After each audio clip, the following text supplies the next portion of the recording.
Hello everyone, প্রত্যেককে স্বাগত জানাই আমাদের পরিবার চেতনার আলোতে। চলে এলাম নতুন একটা ভিডিও নিয়ে। তোমাদের অনেকের রিকোয়েস্ট এবং ডিমান্ডের পর আমরা ভাষা অংশের মধ্যে শব্দার্থ তত্ত্বের আজকে চুলচেরা বিশ্লেষণ করব। ক্লাস 12-এর থার্ড সেমিস্টারের জন্য এই টপিকটা ভীষণভাবে গুরুত্বপূর্ণ। তাই চলো কথা না বাড়িয়ে প্রবেশ করা যাক শব্দার্থ তত্ত্বের গভীর ব্যাখ্যায়।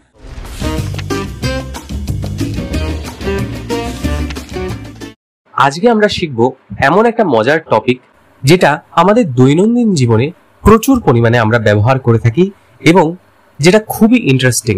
হ্যাঁ, ঠিকই ধরেছ, আমরা আলোচনা করব আজকে শব্দার্থ তত্ত্ব নিয়ে। নামটা শুনলেই একটু সিরিয়াস বা কঠিন মনে হচ্ছে তোমাদের, তাই না? কিন্তু না, একেবারেই তা নয়। ভীষণ সহজ সরল এবং ফ্রেন্ডলি ওয়েতে আজকে আমরা শব্দার্থ তত্ত্বের চুলচেরা বিশ্লেষণ করব। চলো ডুব দেওয়া যাক শব্দার্থ তত্ত্বের সাগরে। শব্দার্থ তত্ত্ব মানে হলো শব্দের অর্থ নিয়ে আলোচনা করা, কিন্তু কিভাবে সেটা বুঝবো? আচ্ছা, একটা কাজ করো। তুমি যদি মনে করো শব্দের মানে শুধু ডিকশনারি খুলে দেখা, তাহলে কিন্তু ভুল। আসল ব্যাপারটা হচ্ছে শব্দ কোথায় কিভাবে ব্যবহার হচ্ছে সেই অনুযায়ী তার এফেক্ট বা মানে বদলাতে পারে। একটু উদাহরণের মাধ্যমে বিষয়টা বোঝা যাক। আমরা যখন বলি অর্থ বা মানে, তখন সেটা সবসময় একরকম হয় না। একটু উদাহরণ দিই। পরীক্ষায় ভালো ফল মানেই বড় চাকরি। এখানে মানে হচ্ছে কারণ ফল সম্পর্ক। ভালো পড়লে চাকরি পাবে, একটা কারণ এবং ফলের সম্পর্ক। কিংবা ঘনাদা মানেই আড্ডা। এখানে মানেটা হলো ব্যক্তি বৈশিষ্ট্য, মানে ঘনাদাকে দেখলেই মনে পড়ে গল্প, আড্ডা, এসবের কথা। কিংবা জীবনের অর্থ কি, এটা পুরোপুরি একটা দার্শনিক প্রশ্ন। অথবা এসবের মানে কি, একটা রাগের সুরে, একটা অ্যাগ্রেশনের টোনে কথাটা রয়েছে। এখানে আবার আবেগ বেরিয়ে আসছে। দেখলে, একই শব্দ অর্থ বা মানে ভিন্ন ভিন্ন কনটেক্সটে একেবারে আলাদা আলাদা জিনিসকে বোঝাচ্ছে। কিন্তু আমাদের যে বিষয়টা এখানে পড়তে হবে তার মানে হচ্ছে শব্দার্থ তত্ত্ব। সেটা কিন্তু এইসব আবেগ বা দর্শন নয়। এখানে আমাদের ফোকাস থাকবে শুধু ভাষার ভেতরে ব্যবহৃত শব্দের মানে নিয়ে। মানে ডিকশনারিতে যেটা পাই অমুক শব্দের মানে অমুক, শুধু সেটুকু না, এর বাইরে একটা শব্দ কিভাবে আরেকটা শব্দ বা কোনো বস্তুর সাথে কানেক্টেড সেটাও বুঝতে হবে। একটু এক্সাম্পল দিয়ে বিষয়টা বোঝাই। ধরো, তুমি ডিকশনারি খুলে খুঁজলে একটা শব্দ আকাশ, তার মানে পেলে গগন, বোম কিংবা শূন্য। আবার তুমি খুঁজলে বিড়াল শব্দের মানে, তুমি পেলে ইঁদুর শিকারে দক্ষ একটা প্রাণী অথবা মার্জার। ডিকশনারিতে আমরা যে মানে দেখি সেটাকে বলা হয় সাধারণ অর্থ, কিন্তু শব্দার্থ তত্ত্ব এখানেই থেমে যায় না। আরো একটা দিক আছে, সেটা খুবই গুরুত্বপূর্ণ, সেটা হলো নিদর্শন। এবার নিদর্শন কি স্যার? মানে ধরো, তুমি আকাশের দিকে আঙুল তুলে বললে ওই দেখো আকাশ, বা ওইটাই আকাশ। অথবা একটা বিড়ালের দিকে আঙুল তুলে বললে এইটাই বিড়াল। এখানে কি হচ্ছে? শব্দ আর জিনিসটার মধ্যে একটা ডিরেক্ট কানেকশন তৈরি হচ্ছে। কিন্তু মজার ব্যাপার হলো সব শব্দের ক্ষেত্রে এটা সম্ভব না। যেমন ধরো এবং, অতএব, কোনো, এগুলোর মানে আছে, কিন্তু তুমি কাউকে দেখিয়ে বলতে পারবো না ওইটাই হলো এবং, তাই না? কিংবা ওইটাই হলো অতএব, এটা আমরা বলতে পারি না। তাহলে বুঝলে তো, শব্দের মধ্যে একটা দিক হলো ডিকশনারির মানে, আরেকটা দিক হলো শব্দ বস্তু কানেকশন। একটু ছোট করে বলি তাহলে। এই অংশে আমরা কি শিখলাম? অর্থ বা মানে এক এক কনটেক্সটে এক এক জিনিসকে বোঝায়। শব্দার্থ তত্ত্বে আমরা শুধু ভাষার ভেতরের অর্থ নিয়েই কাজ করি। ডিকশনারির মানে সাধারণ অর্থ। আরেকটা দিক হচ্ছে নিদর্শন, যেটা শব্দ সরাসরি কোনো বস্তুকে নির্দেশ করে। কথা কি ক্লিয়ার না ভেজাল আছে? তো বন্ধুরা, এবার আমরা ঢুকে পড়বো শব্দার্থ তত্ত্বের কিছু গুরুত্বপূর্ণ শ্রেণী বিভাগে। তুমি ভেবো না এগুলো কোনো জটিল ব্যাপার বা কোনো জটিল ব্যাখ্যা, আসলে এগুলো খুবই লজিক্যাল বিষয়। শব্দার্থ তত্ত্বকে আমরা কয়েকটা ভাগে ভাঙতে পারি। প্রথম ভাগটাকে বলা হচ্ছে ঐতিহাসিক শব্দার্থ তত্ত্ব। এখানে আমরা দেখি সময়ের সাথে সাথে শব্দের মানে কিভাবে বদলাচ্ছে। যেমন ধরো, আগে গাড়ি মানে বলা হতো ঘোড়ায় টানা গাড়ি, কিন্তু এখন গাড়ি মানে কি বোঝায়? মোটর গাড়ি বা মোটর বাইক। এটাই হচ্ছে ঐতিহাসিক একটা পরিবর্তন। দ্বিতীয়, শব্দভিত্তিক শব্দার্থ তত্ত্ব। এখানে কাজ হয় একেবারে আলাদা আলাদা শব্দ নিয়ে, তাদের মানে আর সেই মানেগুলোর পারস্পরিক সম্পর্ক। যেমন শিক্ষক আর ছাত্র, একটা শব্দের সাথে আরেকটা শব্দের সম্পর্ক না দেখলে পূর্ণ মানে পাওয়া যায় না। পরবর্তী যে ভাগটা সেটা হচ্ছে বিধিবদ্ধ শব্দার্থ তত্ত্ব। এখানে আলাদা আলাদা শব্দ নয়, বরং পুরো বাক্য বা অনেকগুলো বাক্যের মানে নিয়ে আলোচনা হয়। যেমন আমি আজ স্কুলে যাব না, এখানে শুধু স্কুল যাব না আলাদা করে ধরলে হবে না, পুরো বাক্যের মানেটাকেই ধরতে হবে যে আমি আজ স্কুলে যাব না, এটা পুরো বাক্যের একটা মানে রয়েছে। এটা হচ্ছে বিধিবদ্ধ শব্দার্থ তত্ত্ব। চতুর্থ প্রয়োগ তত্ত্ব বা প্র্যাগম্যাটিক, এইটা হচ্ছে সব থেকে ইন্টারেস্টিং। এখানে দেখা হয় একটা শব্দ বা বাক্যের মানে প্রসঙ্গ বা কনটেক্সট অনুযায়ী কেমন বদলায়। যেমন ধরো কেউ বলল বেশ করেছেন, যদি কিছু খারাপ করো তাহলে নিশ্চিতভাবে সেই ব্যক্তি এটাকে কটাক্ষ করছেন বা তার রাগ দেখাচ্ছেন। কিন্তু যদি কিছু ভালো করে থাকো তাহলে এই বাক্যটা একটা প্রশংসার কাজ করছে। তুমি একটা ভালো রেজাল্ট করেছো, কেউ যদি তোমাকে বলে বেশ করেছো, মানে সেটা একটা প্রশংসা অর্থে ব্যবহার হচ্ছে। একই বাক্য কিন্তু কনটেক্সট অনুযায়ী তার মানেটা চেঞ্জ হয়ে যাচ্ছে, যেটাকে বলা হচ্ছে প্রয়োগ তত্ত্ব। এবার আসি সবচেয়ে ইন্টারেস্টিং টপিকে, উপাদানমূলক তত্ত্ব। এটা একটু সায়েন্সের মতো শোনাবে, কিন্তু চিন্তা করো না, খুবই সহজ বিষয়। ভাবো যেমন একটা বস্তু আমরা ভেঙে অণু পরমাণুতে নিয়ে যাই, তেমনি একটা শব্দের মানেকেও আমরা ছোট ছোট অংশে ভেঙে দেখতে পারি। এই ছোট অংশগুলোকেই বলে অর্থ উপাদান। একটু উদাহরণ দিয়ে বুঝি। পুরুষ মানে কি? মানব জাতি প্লাস প্রাপ্তবয়স্ক প্লাস পুরুষ জাতীয় কোনো কিছু। নারী, নারী মানে মানব জাতীয় প্লাস প্রাপ্তবয়স্ক প্লাস নারী জাতীয় কোনো কিছু। শিশু মানে কি? মানব জাতীয় মাইনাস প্রাপ্তবয়স্ক, কারণ শিশুরা প্রাপ্তবয়স্ক হয় না। এখন দেখো এভাবে ভেঙে দিলে আমরা বুঝতে পারি কোন শব্দে কোন কমন উপাদান আছে। এই যে আগের তিনটে শব্দ আমি বললাম, পুরুষ, নারী এবং শিশু, এগুলো তিনটেই কিন্তু মানব জাতীয়। যেমন পুরুষ এবং নারী দুটোতেই মানব জাতীয় আর প্রাপ্তবয়স্ক আছে, শুধু লিঙ্গ আলাদা।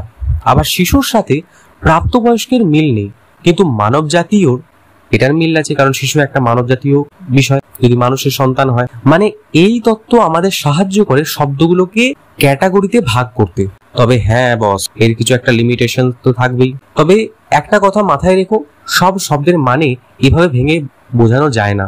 অনেক শব্দ বা তাদের মানে এতটা অ্যাবস্ট্রাক্ট বা জটিল যে ছোট অংশে ভাগ করলে আসল মানেটা হারিয়ে যাবে। তাই উপাদানমূলক তত্ত্বকে অনেক কেসে দারুণ কাজে লাগলেও সব কেসে বা সব জায়গায় আমরা ব্যবহার করতে পারি না। যেমন তেলা কচু, তেলা কচুকে সমাসে ভাঙলে আমরা বলতে পারি না যে কচুকে তেলে ভাজা হয়, সেটা একটা হাস্যকর মানে দাঁড়ায় বা অন্য মানে তার হয়ে দাঁড়ায়, তাই না?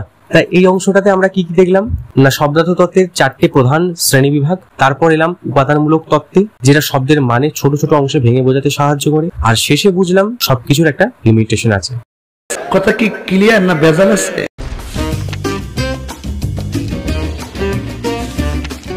আমরা তো আগেই দেখেছি শব্দ আর তার উপাদান নিয়ে নানা রকম আলোচনা হয়। এখন আসি খুব একটা ইন্টারেস্টিং জায়গায়, যেটা হলো বাক্যের মানে বা সেন্টেন্স মিনিং। প্রশ্নটা হলো, বাক্যের কি নিজের আলাদা কোনো মানে আছে, নাকি শুধু শব্দগুলোর মানে জুড়েই বাক্যের মানে তৈরি হয়? চলো একটা উদাহরণ দিয়ে বিষয়টা একটু বুঝি। বাঘ ছাগল নিয়ে গেছে, প্রথম সেন্টেন্স। দ্বিতীয় সেন্টেন্স, ছাগল বাঘ নিয়ে গেছে। দুটো বাক্যের শব্দ একদম একই, কিন্তু দুটো শব্দের বিন্যাস আর ব্যাকরণ বদলানোর জন্য বাক্যের মানে একেবারে আলাদা হয়ে গেল। মানে শুধু শব্দের যোগফল দিয়েই বাক্যের মানে তৈরি হয় না। এখন এখানেই আসে একটা থিওরি, এর নাম হলো সত্য সাপেক্ষ তত্ত্ব বা ট্রুথ কন্ডিশনাল থিওরি। এটার মূল বক্তব্য হলো, কোনো বাক্যের অর্থকে আমরা তার সত্য বা মিথ্যা দিয়ে ব্যাখ্যা করতে পারি। মানে একটা বাক্য সত্য, ট্রু, বা মিথ্যে, ফলস, এই দুই অবস্থার একটাতে দাঁড়িয়ে থাকে। ধরো আমি বললাম আকাশ আজ মেঘলা। এখন এই বাক্যের মানে আসলে নির্ভর করছে বাইরের জগতের অবস্থার উপর। যদি সত্যিই আকাশ মেঘলা হয় তাহলে বাক্যটা ট্রু বা সত্য, কিন্তু যদি একটুও মেঘ না থাকে, পরিষ্কার ঝলমলে আকাশ, আমি বলে দিলাম আকাশ মেঘলা, তাহলে কিন্তু বাক্যটা ফলস বা মিথ্যে হয়ে গেল। তাহলে এখানে আমরা দেখলাম বাক্যের মানে আসলে শুধু শব্দের ভেতরে বা ব্যাকরণের উপর না, বরং বাক্যটা যেটা বলছে সেটার সাথে বাইরের জগতের ঘটনার মিল হচ্ছে কিনা তার উপরও নির্ভর করছে। এখন কেউ কেউ ভাবতে পারে, আরে এত সোজা সহজ কথার জন্য এত ঝামেলা কেন? কিন্তু আসলে এই তত্ত্বের গুরুত্ব অনেক, কারণ ভাষার ভেতর তো অনেক সময় অস্পষ্টতা থাকে। এই সত্য সাপেক্ষ তত্ত্ব এই অস্পষ্টতা দূর করে, আমাদের বোঝায় বাক্যের মানে হলো বাক্যটা সত্য কিনা, বাক্যটা সত্য না মিথ্যে, এটাই হচ্ছে বাক্যের আসল মানে। তাই শব্দার্থ তত্ত্বে এটা একটা খুব প্রভাবশালী এবং কার্যকর দর্শন। তো আজকে আমরা জানলাম এই অংশটাতে যে সত্য সাপেক্ষ তত্ত্ব কি, কিভাবে বাক্যের মানে সত্য আর মিথ্যার মাধ্যমে বোঝা যায়। কথা কি ক্লিয়ার না ভেজাল আছে?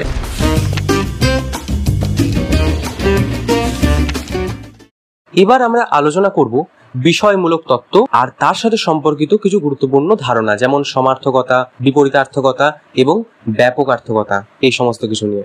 শব্দগুলো দেখে একদম ভয় পেও না, যতই কঠিন এগুলোকে মনে হোক, আমরা জলের মতো সহজভাবে বিষয়টা জেনে নেব, বুঝে নেব এবং আত্মস্থ করে নেব। চলো জেনে নেওয়া যাক বিষয়মূলক তত্ত্ব বিষয়টা কি। আমরা জানি একটা শব্দের অর্থ শুধু সেই শব্দের ভেতরেই সীমাবদ্ধ নয়, কোন প্রসঙ্গে বা কোন পরিস্থিতিতে শব্দটা ব্যবহার হচ্ছে সেটাই আসল ব্যাপার। যেমন ধরো মাথা, এই শব্দটা এটা কিন্তু বিভিন্ন অর্থে, বিভিন্ন বাক্যে, বিভিন্ন সেন্সে বা বিভিন্ন কনটেক্সটে ইউজ হতে পারে। একটু উদাহরণ দিয়ে বলি ব্যাপারটা। তোমার মাথায় টুপি কেন? এখানে মাথা মানে শরীরের অঙ্গ। তোমার মাথা, এখানে মাথা বলতে কি?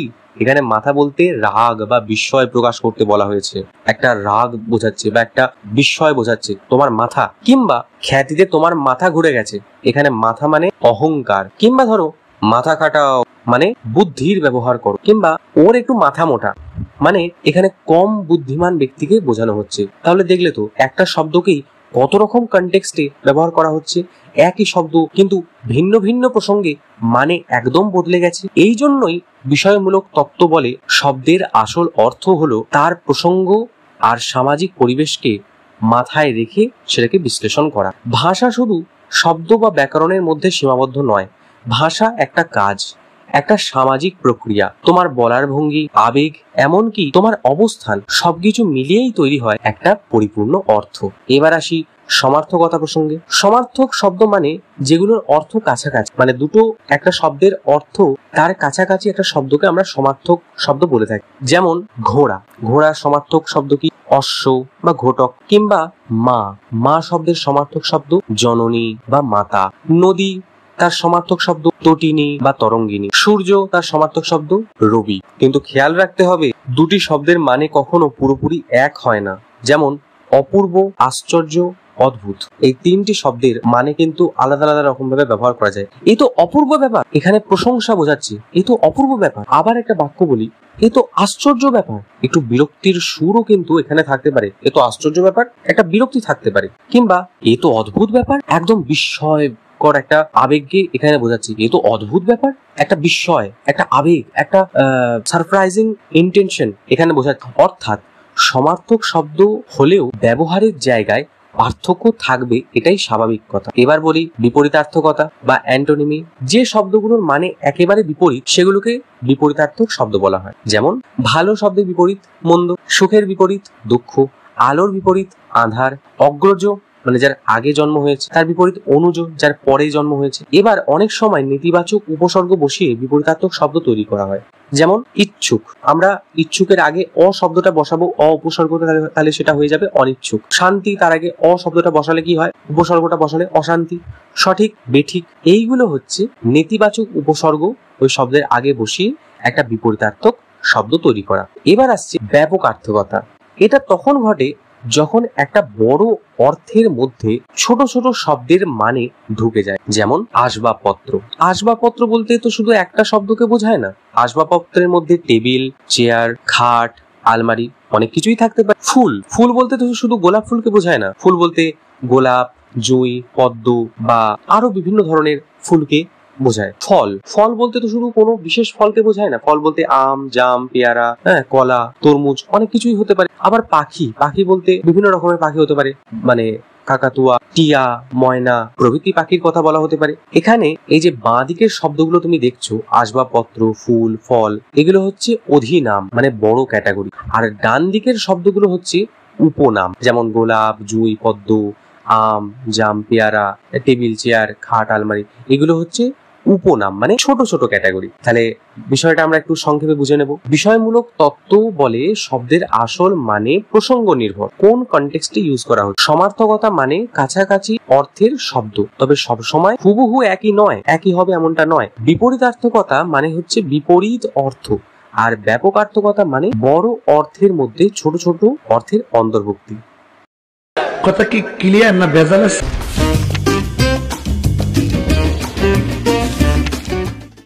এইবার আমরা জানবো থিসরাস কি, প্রয়োগতত্ত্ব কি, আর কিভাবে সময়ের সাথে সাথে শব্দের মানে বদলাতে পারে। চলো এক এক করে প্রত্যেকটা বিষয়কে বোঝা যাক। প্রথমে আসি থিসরাস। থিসরাস শব্দের আক্ষরিক মানে হলো রত্নাগার বা ধন ভাণ্ডার। সংস্কৃতে আমরা পাই অমর কোষ, তেমনি ইংরেজিতে প্রথম আধুনিক থিসরাস তৈরি করেছিলেন পিটার মার্ক রাজেট 1852 সালে। থিসরাস আসলে কি কাজ করে? অভিধানে আমরা বর্ণানুক্রমে শব্দ পাই আর তাদের অর্থ জানা যায়, কিন্তু থিসরাসের শব্দগুলো সাজানো থাকে অর্থ অনুযায়ী গুচ্ছ আকারে। যেমন ধরো, আমি যদি আপেল খুঁজতে যাই আর নামটা ভুলে যাই, কিন্তু মনে আছে যে এটা একটা ফল, তাহলে আমি ফ্রুটস গুচ্ছে গিয়ে সহজেই অ্যাপেল, অরেঞ্জ, বানানা ইত্যাদি শব্দ কিন্তু পেয়ে যাব। রজেট বলেছিলেন, থিসরাস আমাদের সাহায্য করে এমন শব্দ খুঁজে পেতে যেটা দিয়ে কোনো ভাবনাকে সবচেয়ে সুন্দরভাবে প্রকাশ করা যায়। অর্থাৎ শুধু সমার্থক শব্দ নয়, অনেক সময় বিপরীতার্থক শব্দও একসাথে থাকে। এবার আসি প্রয়োগ তত্ত্বে। এটা হলো এমন এক শাখা যেখানে দেখা হয় ভাষার ব্যবহার সমাজে কিভাবে অর্থ তৈরি করে। মানে শুধু শব্দ নয়, অনেক সময় ইঙ্গিত, ভঙ্গি, প্রেক্ষাপট এগুলোও অর্থ বোঝার জন্য জরুরি। একটু উদাহরণের মাধ্যমে ব্যাপারটা বোঝা যাক। আমি তোমাকে যেতে বলেছি, তোমাকে নয়। এখানে শুধু শব্দ দিয়ে বোঝা যাবে না বক্তা কাকে যেতে বলেছেন আর কাকে থাকতে বলেছেন। তার সাথে থাকতে হবে অঙ্গুলি নিদর্শন বা অন্য ভঙ্গি, মানে কাউকে তুমি আঙুল তুলে বলতে হবে যে আমি এই ব্যক্তিকে থাকতে বলেছি এবং এই ব্যক্তিকে যেতে বলেছি। বুঝতে পারলে? দ্বিতীয়তে আমরা যদি উদাহরণে আসি, কটা বাজে? উত্তর, রবি তো বাড়ি এসে গেছে। বাইরে থেকে শুনলে মনে হবে প্রশ্ন উত্তরের কোনো মিল নেই, কিন্তু দুজনেই জানে রবি প্রতিদিন কখন বাড়ি ফেরে। সেই সাধারণ জ্ঞান থেকেই উত্তরটা অর্থপূর্ণ হয়ে যায় যে রবি হয়তো প্রতিদিন বিকেল 5:30টার সময় বাড়ি ফেরে। তাহলে যে বক্তা প্রশ্ন করেছেন যে কটা বাজছে, সে বুঝে যাবে যে এখন ঘড়িতে 5:30 বাজছে। বুঝতে পারলে? এখানেই সত্য সাপেক্ষ তত্ত্ব আর প্রয়োগ তত্ত্বের পার্থক্য। সত্য সাপেক্ষ তত্ত্বে আমরা বাক্যকে যাচাই করি সেটা সত্যি কিনা, সত্য না মিথ্যে এটা আমরা যাচাই করি। যেমন দিল্লি ভারতের রাজধানী, এটা একটা সত্য বাক্য। কিন্তু প্রয়োগ তত্ত্বে আসবে সেই সব বাক্য যেগুলো দিয়ে কাজ সম্পন্ন হয়। যেমন দয়া করে সরে বসুন, এখানে সাথে সাথেই অনুরোধের কাজটা সম্পন্ন হয়ে গেল। এখানে সত্য না মিথ্যে তা বলার কোনো মানেই নেই। দয়া করে সরে বসুন এটা আমি কাউকে বলতেই পারি, এটা সত্য না মিথ্যে এটা ডাইরেক্ট ভাবে আমরা কিন্তু বিচার করতে পারবো না। বুঝতে পারলে শব্দার্থ তত্ত্ব আর সত্য সাপেক্ষ তত্ত্বের মধ্যে কোথায় পার্থক্যটা রয়েছে? এবার আমরা আসবো শব্দার্থের পরিবর্তন অংশ। ভাষা যেমন বদলায়, শব্দের মানেও বদলায়। এখানে আমরা 3 রকমের পরিবর্তন দেখতে পাই সেটা সম্পর্কে। প্রথম, শব্দার্থের প্রসার। একটা শব্দের পুরনো মানে রেখে দিলে তার সাথে নতুন মানে যোগ হয়। যেমন কালি মানে আগে ছিল শুধু কালো রঙের একটা তরল যেটার মাধ্যমে লেখা হতো দোয়াতে করে, পরে লাল, নীল, সবুজ সব রকমের কালি বোঝাতে লাগলো। কালি বলতে এখন বিভিন্ন রকমের কালিকে বোঝায়, সেটা লাল হতে পারে, নীল হতে পারে, সবুজ হতে পারে, বিভিন্ন রঙের হতে পারে। কিংবা ধরো কুমোর বলতে আগে কলসি বানানো বা যে সমস্ত মানুষরা কলসি বানাতো তাদেরকে বোঝাতো, কিন্তু এখন যিনি মাটির সমস্ত রকমের জিনিস তৈরি করেন, সেটা বাটি হতে পারে, ঘটি হতে পারে, কোনো মূর্তি হতে পারে, তাদেরকেই কুমোর বলা হচ্ছে। এটা হলো শব্দার্থের প্রসার। দ্বিতীয়, শব্দার্থের সংকোচ। কোন শব্দের পুরনো অর্থ ছিল অনেক বিস্তৃত, পরে তা ছোট বা সীমিত হয়ে যায়, এটা হচ্ছে শব্দার্থের সংকোচ। যেমন অন্ন মানে ছিল সব রকমের খাদ্য, এখন প্রায়শই অন্ন বলতে মানুষ ভাতকে বোঝে, ভাত, খিচুড়ি কিংবা পায়েস এগুলোকেই কিন্তু মানুষ অন্ন বলতে বোঝে বা পার্টিকুলারলি ভাতটাকেই বোঝে।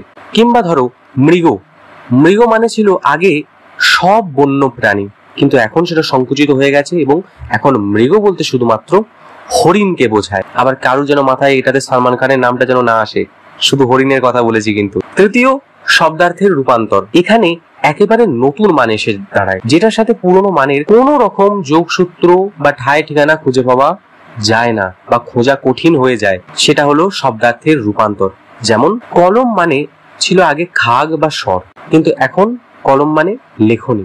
গবেষণা মানে আগে ছিল গরু খোঁজা, কিন্তু এখন তার মানে হলো কোনো বিষয়ে নিয়মতান্ত্রিক বিশ্লেষণ। দারুণ এর মানে আগে ছিল কাষ্ঠ নির্মিত কোনো বিষয়, কাষ্ঠ নির্মিত বা কাঠ দিয়ে তৈরি, কিন্তু পরে সেটা অর্থ বদলে দাঁড়ালো অসাধারণ কোনো কিছু। যদিও প্রথমে মিল পাওয়া যায় না, কিন্তু ইতিহাস ঘাঁটলে দেখা যাবে ধাপে ধাপে এই পরিবর্তনটা এসেছে।